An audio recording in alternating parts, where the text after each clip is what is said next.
Hello everyone. Welcome to another episode of Ohomor Gaurav Gatha, the glorious history of Assam. In our last episode, we discussed about the rule of Hiwo Singho. আমি আলোচনা কৰিছিলোঁ যে শিৱ সিংহ he was greatly influenced by Brahmana priests and astrologers আৰু যেতিয়া তেখেতক তেওঁৰ এষ্ট্ৰলজাৰবিলাকে ক'লে যে তেখেতৰ বেয়া দিন চলি আছে আৰু তেওঁ বেছি দিন শাসন কৰিব নোৱাৰিব যদি তেওঁ ৰজা হৈ থাকে তেতিয়া তেওঁ পৰ্বতীয়া গোহাঁইৰ কথা মতে তেখেতৰ নিজৰ ৱাইফ শিৱ সিংহই নিজৰ ৱাইফ ফুলেশ্বৰীক বৰ ৰজা পাতি দিয়ে ফুলেশ্বৰী বৰ ৰজা হোৱাৰ পিছতে আহোমসকলৰ আৰু বৈষ্ণৱ সত্ৰসকলৰ মাজত পুনৰ সংঘাত সৃষ্টি হয় কাৰণ Phuleswari she was a follower of Shakta Hinduism and she attempted to make Shaktism the state religion. Right? সেইখিনি সময়ত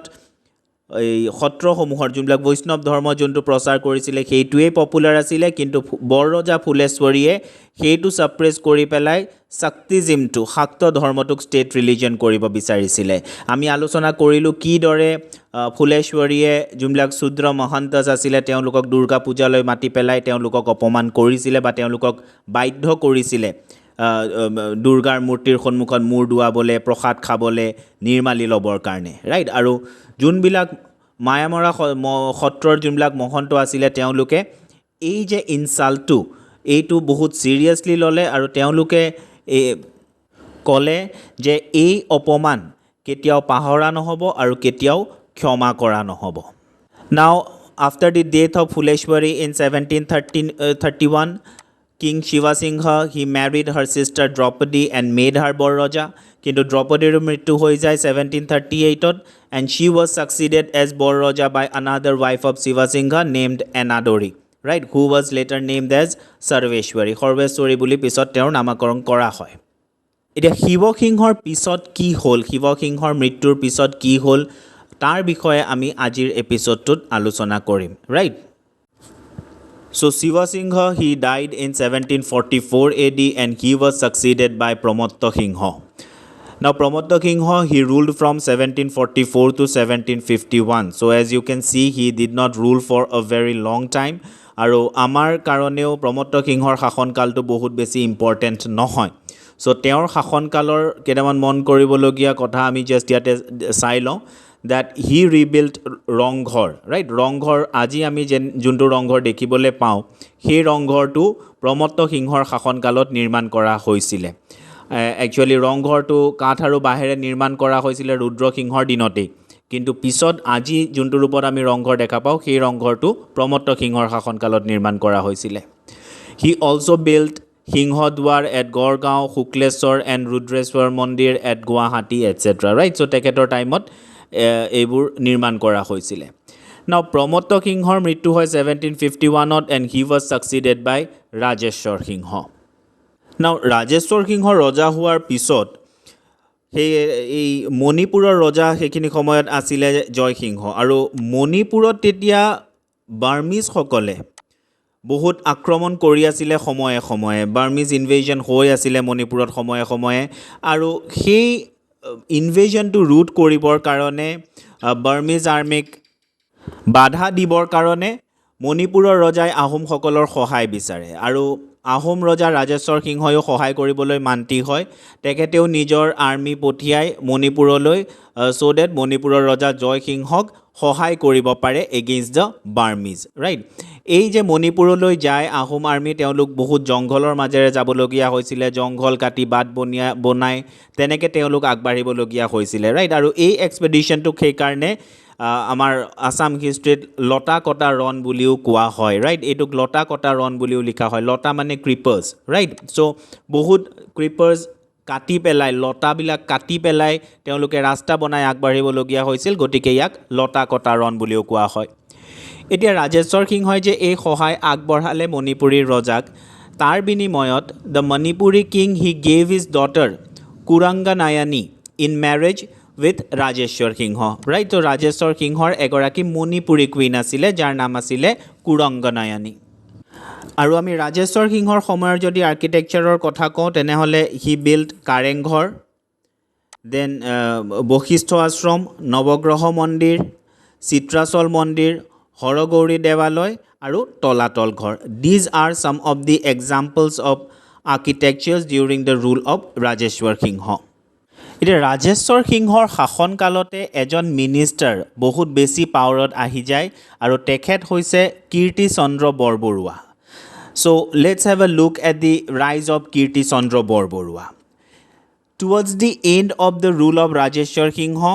Kirtichandra Borborua became very powerful, right? Gutei শাসনভাৰ শেষৰ ফালে তেওঁ নিজৰ হাতত লৈ লোৱাৰ নিচিনাই হয়. তেখেতেই ডি ফেক্টো ৰুলাৰ হৈ যায়. তেখেতেই ৰজাৰ নামত গোটেই মেইন এডভাইজাৰ হৈ যায় তেখেত ৰজাৰ, আৰু ৰজাই তেখেতৰ কথামতেই শাসন কৰা আৰম্ভ কৰে শেষৰ ফালে, ৰাইট? গতিকে সেইখিনি সময়ত এই কীৰ্তিচন্দ্ৰ বৰবৰুৱা বহুত পাৱাৰত আহি যায়. বাট এই Kirtichandra Borbarua he was very arrogant, right? আৰু সেইকাৰণে তেখেতক কোনেও ভাল নাপাইছিলে, বাকী বিষয়াসকলেই হওক বা বাকী প্ৰজাই হওক কীৰ্তিচন্দ্ৰ বৰবৰুৱাক বহুত পচন্দ নকৰিছিল. তেওঁ বহুত প্ৰাউড আছিলে, তেওঁ বহুত এৰগেণ্ট আছিলে. তো তেওঁৰ যোনবিলাক কাৰ্যকলাপ আছিলে তাৰ কাৰণে তেখেতক পচন্দ নকৰিছিলে সাধাৰণ ৰাইজে বা বাকী বিষয়াসকলে. এতিয়া সেইখিনি সময়তে নুমলী বৰগোহাঁয়ে এটা বুৰঞ্জী লিখিছিলে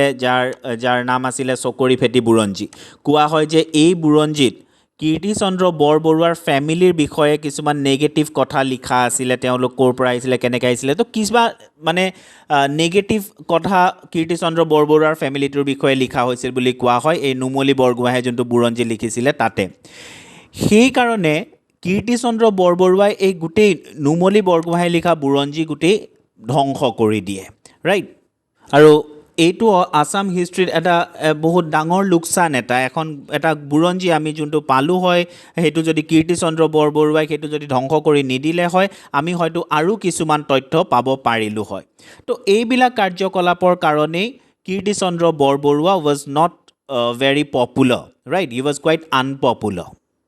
So the arrogance and overbearing conduct of the Borborua created much resentment among the nobles as well as in the Moyamora Mohanto who had to bear grave insult at his hands, right? He যোনবিলাক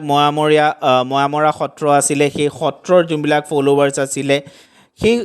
সত্ৰৰ ফলোৱাৰ্ছবিলাককো ডিচাইপলছবিলাককো বহুত বেছি অপমান কৰিছিলে. যেতিয়াই chance পাইছিলে তেতিয়াই সিহঁতক অপমান কৰিছিলে. গতিকে এই ময়ামৰা সত্ৰৰ মানুহবিলাকে হওক বা বাকী বিষয়াসকলে হওক তেওঁলোকে কীৰ্তিচন্দ্ৰ বৰবৰুৱাক পচন্দ নকৰিছিলে. Now Rajeshwar Singha was succeeded by Lakshmi Singha in 1769. সেইখিনি সময়লৈকে কীৰ্তিচন্দ্ৰ বৰবৰুৱা আৰু বেছি পাৱাৰফুল হৈ গৈছিল, আৰু বেছি ক্ষমতাশালী হৈ গৈছিলে. আৰু লক্ষ্মী সিংহৰ সময়ত লক্ষ্মী সিংহ কেৱল নামত ৰজা আছিলে. সেইখিনি সময়ত কীৰ্তিচন্দ্ৰ বৰবৰুৱাৰ হাততেই প্ৰেক্টিকেলি গোটেই পাৱাৰটো আহি গৈছিলে, right? So' Kirtichandra Borbarua he was de facto ruler during that period, right? তো সেইখিনি সময়ত কীৰ্তিচন্দ্ৰ বৰবৰুৱাৰ হাততেই গোটেই পাৱাৰ আছিলে. আৰু এই লক্ষ্মী সিংহৰ সময়তে মোৱামৰীয়াছবিলাকে প্ৰথমবাৰৰ কাৰণে বিদ্ৰোহ কৰে, right? The first Moamoria rebellion took place during the rule of Lakshmi Singha from 1769 to 1770. এই এবছৰ এই মোৱামৰীয়াছবিলাকে আহোমসকলৰ অথৰিটিটোক চেলেঞ্জ কৰে. তো ফাৰ্ষ্ট মোৱামৰীয়া ৰিবেলিয়নৰ বিষয়ে পঢ়াৰ আগতে আমি মায়ামৰা সত্ৰৰ বিষয়ে কিছু কথা আমি চাই লওঁ. Now, Mayamora Khotra was founded by Aniruddha Bhuya, who was popularly known as Aniruddha Deva. তেওঁ শংকৰদেৱৰ এজন সম্পৰ্কীয় আছিলে আৰু এই সত্ৰটো তেওঁ স্থাপন কৰে towards the end of 16th century. নাও এই সত্ৰটোক মোৱামৰীয়া সত্ৰ বুলিও বহুতে কয়, কিন্তু এই সত্ৰটোৰ নাম আচলতে মায়ামৰা, মানে এই সত্ৰৰ যোনবিলাক হেড আছে, সত্ৰাধিকাৰ যোনবিলাক আছে, তেখেতসকলে এই সত্ৰটোক মায়ামৰা সত্ৰ বুলি কয়. তেওঁ এনেকুৱাকৈ কৈছিলে যে বা এনেকুৱাকৈ বিশ্বাস কৰা হয় যে অনিৰুদ্ধ দেৱা তেখেত এই ভক্তিৰসত বা তেওঁৰ চিন্তাত ইমানেই তেওঁ মগন হৈ গৈছিলে, ইমান ডুবি গৈছিলে যে তেওঁৰ সকলো মায়া মোহ তেখেতৰ নোহোৱা হৈ গৈছিলে, ৰাইট? তো মায়া তেওঁৰ যোনটো আছিলে সেইটো নোহোৱা হৈ গৈছিলে, আৰু সেইকাৰণে তেওঁ যোনটো এই সত্ৰ বনালে এই সত্ৰটোক মায়ামৰা সত্ৰ বুলি কোৱা হয়. আৰু এই সত্ৰৰ যোনবিলাক ডিচাইপলছ আছে, যোনবিলাক ফলোৱাৰ্ছ আছে, তেওঁলোকক কোৱা হয় মোৱামৰীয়া. চ' সত্ৰটো মায়ামৰা সত্ৰ আৰু যোনবিলাক ডিচাইপলছ আছে তেওঁলোকক মোৱা মৰিয়া বুলি ৰেফাৰ কৰা হয় আৰু তেওঁলোকক পুৰণি ভকত নামেৰেও জনা যায় and sometimes they are also' referred to as Matak now ইয়াৰ লগতে আমি আৰু এটা ৱৰ্ড পাওঁ মৰাণ ৰাইট এই মৰাণ এটা ট্ৰাইব হয় আৰু এই ট্ৰাইবৰ সকলো মেম্বাৰ এই মোৱা মৰিয়া বা এই মায়ামৰা সত্ৰৰ ফলোৱাৰ্ছ আছিলে ৰাইট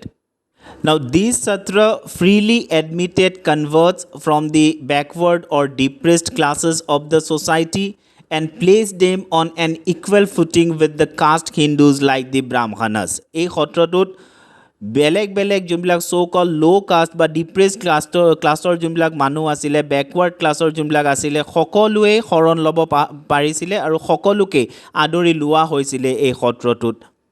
আৰু সেই কাৰণেই লাহে লাহে এই সত্ৰটোৰ ফলোৱাৰ্ছৰ সংখ্যা বহুত বাঢ়ি গৈছিলে ডিচাইপলছ বহুত বাঢ়ি গৈছিলে আৰু এসময়ত এই সত্ৰটো বহুত বেছি শক্তিশালী হৈ পৰিছিলে The Moamorias were extremist in their reverence to their guru and very strict in observing the rites of their sect. Their Mahanta was not only their spiritual head but also their virtual sovereign. তেওঁলোকে নিজৰ যোনজন সত্ৰৰ মোৱামৰীয়া সত্ৰৰ যোনজন সত্ৰাধিকাৰ আছিলে মোৱামৰীয়াসকলৰ কাৰণে তেখেতেই এই ফলোৱাৰ্ছবিলাকৰ এই মোৱামৰীয়াসকলৰ বাবে সকলো আছিলে তেওঁ যেনেকৈ ক'ব এই মোৱামৰীয়াছবিলাকে তেনেকেই কৰিব ৰাইট মায়ামৰা সত্ৰৰ সত্ৰাধিকাৰে যেনেকৈ ক'ব মোৱামৰীয়াছবিলাকে তেনেকেই কৰিব চ' যোনজন মহন্ত আছিলে এই মায়ামৰা সত্ৰৰ হি ৱাজ লাইক আ ফিউডেল লৰ্ড ৰাইট চ' এই ছিষ্টেমটোৰ কাৰণে মায়ামৰা সত্ৰৰ সত্ৰাধিকাৰজন বা মহন্ত যোনজন আছিলে তেখেত বহুত বেছি শক্তিশালী হৈ পৰিছিলে নাও এই সত্ৰসমূহৰ লগত আহোম মনাৰ্কৰ যোনটো ক্লেছ সেই ক্লেছটো আমি অলৰেডি আলোচনা কৰি আহিছোঁ গদাধৰ সিংহৰ সময়ত কি হ'ল তাৰপিছত ৰুদ্ৰ সিংহই কেনেকৈ ডিভাইড এণ্ড ৰুল পলিচিটো এডপ্ট কৰিলে ফুলেশ্বৰীয়ে কি কৰিলে তো এই গোটেই ঘটনাবিলাকৰ পৰা আমি অনুমান কৰিব পাৰোঁ যে সেইখিনি সময়ত এই সত্ৰসমূহৰ আহোম ৰজাৰ প্ৰতি কোনো ভাল ধাৰণা নাছিলে আৰু ফুলেশ্বৰী বৰৰজা ফুলেশ্বৰীৰ সময়ত যিটো হ'ল তাৰ কাৰণে এই মায়ামৰা সত্ৰৰ ফলোৱাৰ্ছবিলাকে সুবিধা বিচাৰি আছিল আহোমৰ এগেইনষ্টত তাৰ প্ৰতিশোধ ল'বৰ কাৰণে সেই অপমানৰ প্ৰতিশোধ ল'বৰ কাৰণে then in October 1769 disciples of Mayamara Satra Naharkhora and Ragha Moran were mercilessly beaten at the orders of Kirti Chandra Borbarua আৰু এওঁলোকক মাৰাৰ কাৰণ কি আছিল কাৰণ এই নাহৰখোৰা আৰু ৰাঘা মৰাণে কীৰ্তিচন্দ্ৰ বৰবৰুৱাৰ কাৰণে এটা হাতী আনিছিলে যোন হাতীটো বহুত ক্ষীণমিন এটা হাতী আনিছিলে তাৰ কাৰণেই বহুত বেয়াকৈ এওঁলোকক মাৰে আৰু নাহৰখোৰাৰ এখন কাণো কাটি দিয়া হয় ইয়াৰ পিছতেই আহোমসকলৰ এগেইনষ্টত মোৱামৰীয়াবিলাকে বিদ্ৰোহ আৰম্ভ কৰে প্ৰথম মৰাণসকলে এই বিদ্ৰোহ আৰম্ভ কৰে they were the first to raise the banner of rebellion against the Ahoms আৰু তাৰপিছত জেগাই মৰাণসকলে আহোম সৈন্যক পৰাস্ত্ৰ কৰে আৰু তাৰপিছত এই মোৱামৰীয়াসকলে লক্ষ্মী সিংহ সেই সময়ৰ আহোম ৰজা লক্ষ্মী সিংহক কেপচাৰ কৰে আৰু কীৰ্তিচন্দ্ৰ বৰবৰুৱাৰ হত্যা কৰে তাৰপিছত তেওঁলোকে আহোম ৰাজধানী ৰংপুৰ কেপচাৰ কৰে আৰু তাতে নিজৰ অধিপত্য স্থাপন কৰিবলৈ সক্ষম হয় ৰাইট চ' এই ফাৰ্ষ্ট মোৱামৰীয়া ৰেবেলিয়নৰ সময়ত আহোমসকলক পৰাস্ত্ৰ কৰি মোৱামৰীয়াসকলে ৰংপুৰ কেপচাৰ কৰি লয় তাৰপিছত দে প্লেচ দেয়াৰ নমিনী ৰামাকান্ত এই নাহৰখোৰা যাৰ কাণ কাটি দিছিলে সেই নাহৰখোৰাৰ পুতেক ৰামাকান্তক তেওঁলোকে নিজৰ ৰজা বনায় আৰু Ragha Moran he became the new Borbarua so' এতিয়া আহোমসকলক গুচাই আহোম ৰজাক কেপচাৰ কৰি পেলাই মোৱামৰীয়াসকলে নিজৰ শাসন আৰম্ভ কৰে কিন্তু এই মোৱামৰীয়াসকলৰ শাসন কৰাৰ কোনো অভিজ্ঞতা নাছিলে দে ৱেৰ কুৱাইট ইনএক্সপেৰিয়েঞ্চড ৰাইট তেওঁলোকে নাজানিছিলে যে তেওঁলোকৰ বহুত প্ৰব্লেম আছিলে তেওঁলোকে বহুত ডিফিকাল্টিজ ফেচ কৰিবলগীয়া আছিলে আৰু তেওঁলোকে বাকী প্ৰজাক ছেটিছফাই কৰিব নোৱাৰিলে ৰাইট বাকী প্ৰজাবিলাকৰ যোনবিলাক ডিমাণ্ড আছিলে যোনবিলাক ৰিকুৱাৰমেণ্টছ আছিলে সেইবিলাক ফুলফিল হোৱা নাছিলে কাৰণ দে লেকড এক্সপেৰিয়েঞ্চ তেওঁলোকৰ শাসন কৰাৰ এখন দেশ চলোৱাৰ সেই অভিজ্ঞতাটো তেওঁলোকৰ নাছিল তেওঁলোকে মোটামুটি আহোমসকলৰ যেনেকুৱা এডমিনিষ্ট্ৰেটিভ ষ্ট্ৰাকচাৰ আছিলে তেনেকুৱা ষ্ট্ৰাকচাৰেই তেওঁলোকে ফ'ল' কৰিছিলে ৰাইট আহোমসকলে যেনেকৈ ৰুল কৰিছিলে সেই পদ্ধতিকেই তেওঁলোকে কপি কৰিছিলে বা অনুসৰণ কৰিছিলে তো আল্টিমেটলি এই মোৱামৰীয়াসকলে নিজৰ ইনএক্সপেৰিয়েঞ্চৰ কাৰণে বহুত দিন নিজৰ পাৱাৰটো ৰাখিব নোৱাৰিলে তেওঁলোকৰ এই ইনএক্সপেৰিয়েঞ্চ তেওঁলোকৰ এই উইকনেছৰ সুবিধা লৈ পেলাই যোনবিলাক ৰজাফলীয়া যোনবিলাক বিষয়া আছিলে তেওঁলোক আকৌ একগোট হ'ল মোৱামৰীয়াসকলৰ এগেইনষ্টত আৰু ইয়াত এই বিষয়াসকলক সহায় কৰিছিলে মণিপুৰী কুইন কুৰংগনয়নী ৰাইট কুৰংগনয়নীয়ে তেওঁলোকক ছাপোৰ্ট কৰিছিলে and on the Assamese new years day in 1770 তাৰমানে 14 এপ্ৰিলৰ দিনাখন এই কুৰংগনয়নীৰ সহায়ত সেইখিনি সময়ত যোন বৰবৰুৱা হৈছিলে ৰাঘা হি ৱাজ কিল্ড বাই আ হুঁচৰি পাৰ্টি ৰাইট এটা হুঁচৰি পাৰ্টি আহে আৰু সেই হুঁচৰি পাৰ্টিটোৱে ৰাঘা মৰাণক হত্যা কৰে ৰমাকান্ত সেইখিনি সময়ত পলাই যায় কিন্তু সোনকালেই তেখেতক ধৰা হয় তেখেতক কেপচাৰ কৰা হয় and he was also' put to death right তো এই সেইখিনি সময়ৰ মোৱামৰীয়াসকলৰ ৰজা ৰমাকান্ত আৰু বৰবৰুৱা ৰাঘা দুইজনকেই হত্যা কৰিবলৈ এওঁলোক সক্ষম হয় then Lakshmi Singha was reinstated on the throne পুনৰ লক্ষ্মী সিংহ ৰজা হয় লক্ষ্মী সিংহ পুনৰ পাৱাৰলৈ আহে The restored Ahom monarchy ordered a general massacre of the Morans who were the most prominent among the rebels. Right? তো লক্ষ্মী সিংহ ৰজা হৈ পেলাই কয় যে যিমান মৰাণ আছে সবকে একো বেৰাবে নোৱাকে সবকে একফালৰ পৰা মাৰি যাবলৈ আদেশ দিয়ে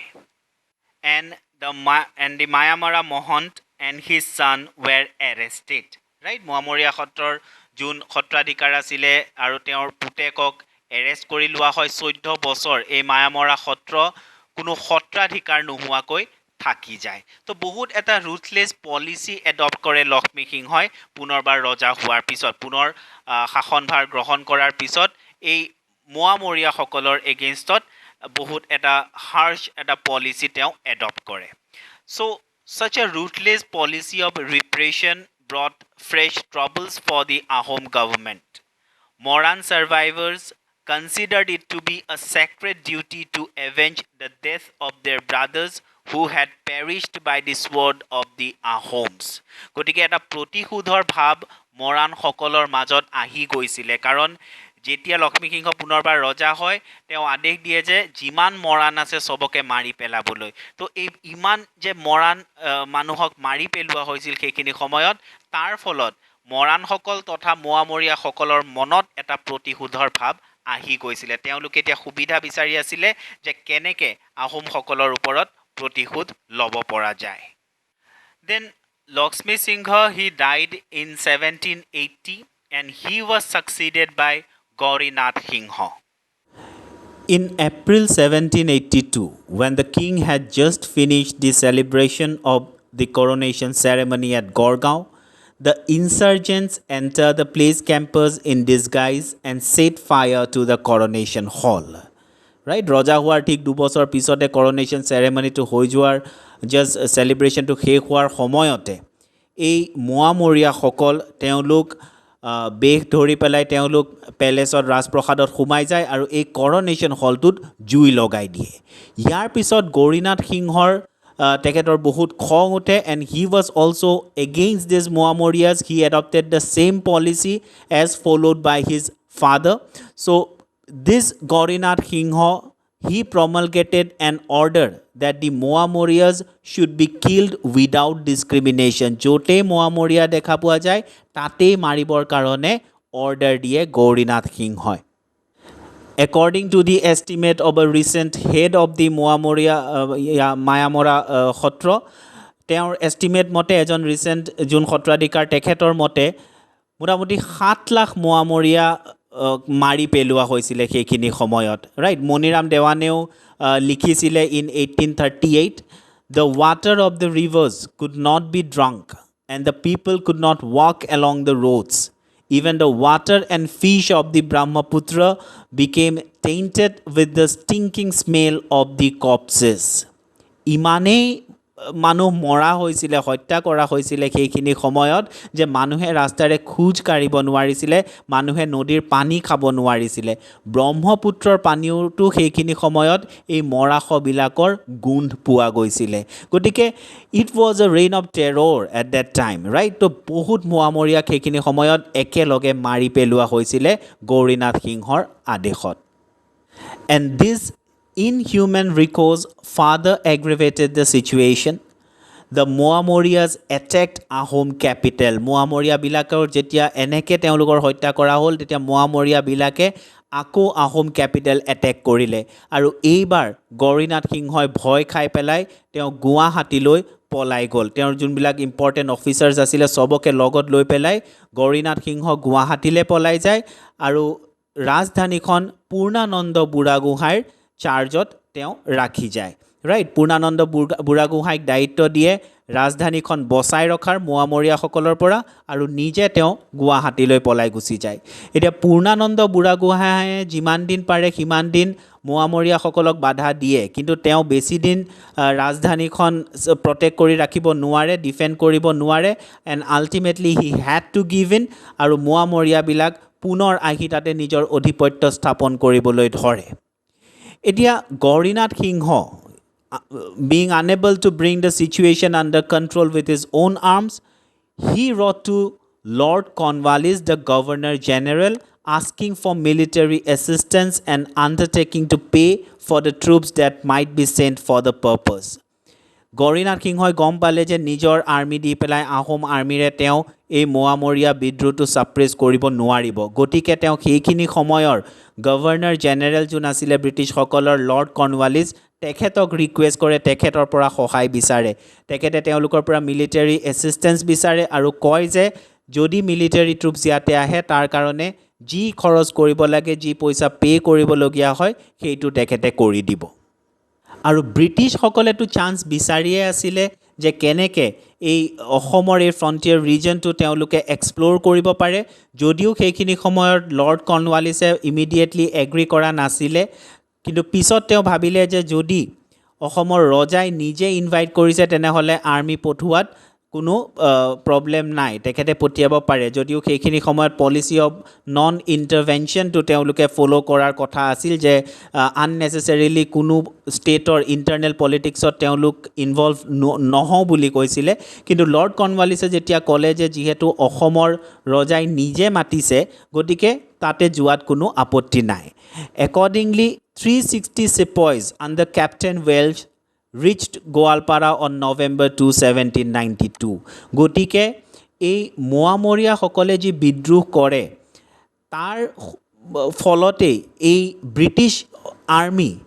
অসম আহি পায় আণ্ডাৰ কেপ্টেইন ৱেলছ ৰাইট তো 1792ত কেপ্টেইন ৱেলছৰ লগত এটা ব্ৰিটিছ ট্ৰুপ আহি পেলাই উপস্থিত হয় গোৱালপাৰাত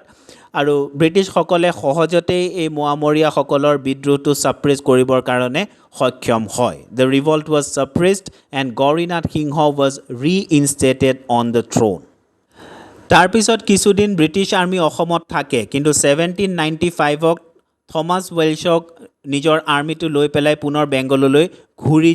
ঘূৰি যাবলৈ কোৱা হয় ৰাইট ব্ৰিটিছ গভৰ্ণমেণ্টৰ পৰা ব্ৰিটিছ ইষ্ট ইণ্ডিয়া কোম্পানীৰ পৰা এইটো নিৰ্দেশ আহে যে থমাছ ৱেলছে এতিয়া নিজৰ আৰ্মি লৈ পেলাই বেংগললৈ ঘূৰি যাব লাগে গৌৰীনাথ সিংহই বহুত ৰিকুৱেষ্ট কৰিলে ব্ৰিটিছ আৰ্মিটোক অসমত থাকিবৰ কাৰণে কেপ্টেইন ৱেলছক বহুত ৰিকুৱেষ্ট কৰিলে যে তেওঁ যাতে ট্ৰুপটো লৈ নাযায় কিন্তু যিহেতু ওপৰৰ পৰা অৰ্ডাৰ আহিছিলে Thomas Wales had no' other option but to leave for Bengal in 1795 তো 1795ত কেপ্টেইন ৱেলছ পুনৰ বেংগললৈ ঘূৰি যায় এতিয়া গৌৰীনাথ সিংহই সেইখিনি সময়ত ভাবিলে যে মোৱামৰীয়াসকলে আকৌ ৰিভল্ট কৰিব পাৰে আকৌ বিদ্ৰোহ কৰিব পাৰে so' he shifted his capital from Rangpur to Jorhat right তেওঁলোকে যোৰহাটলৈ নিজৰ ৰাজধানী শ্বিফ্ট কৰে তাৰপিছত গৌৰীনাথ সিংহ ডাইড ইন 1795 তাৰপিছতে এই ছেকেণ্ড মোৱামৰীয়ান ৰেবেলিয়নৰ পিছতেই 1795ত গৌৰীনাথ সিংহৰ মৃত্যু হয় গতিকে আমি দেখিবলৈ পালোঁ কেনেকৈ এই মোৱামৰীয়া বিদ্ৰোহৰ ফলত ব্ৰিটিছসকল অসমত আহি পেলাই উপস্থিত হয় ব্ৰিটিছ আৰ্মি অসম আহিবলগীয়া হয় আহোমসকলৰ ৰিকুৱেষ্টতেই কিন্তু এই ব্ৰিটিছসকল প্ৰথম ব্ৰিটিছ আৰ্মি প্ৰথম আহি পেলাই অসম পায়হি ৰাইট তো এই মোৱামৰীয়া বিদ্ৰোহৰ ফলতেই ব্ৰিটিছসকল অসমত প্ৰথমবাৰৰ কাৰণে আহি পেলাই ইয়াতে যোনবিলাক লোকেল ট্ৰাইব আছিলে বা মোৱামৰীয়াসকল আছিলে তেখেতসকলক ছাপ্ৰেছ কৰে ৰাইট চ' ইয়াৰ পিছত কি হ'ল সেইটো আমি নেক্সট এপিছ'ডত ডিছকাছ কৰিম আজিলৈ ইমানেই থেংক ইউ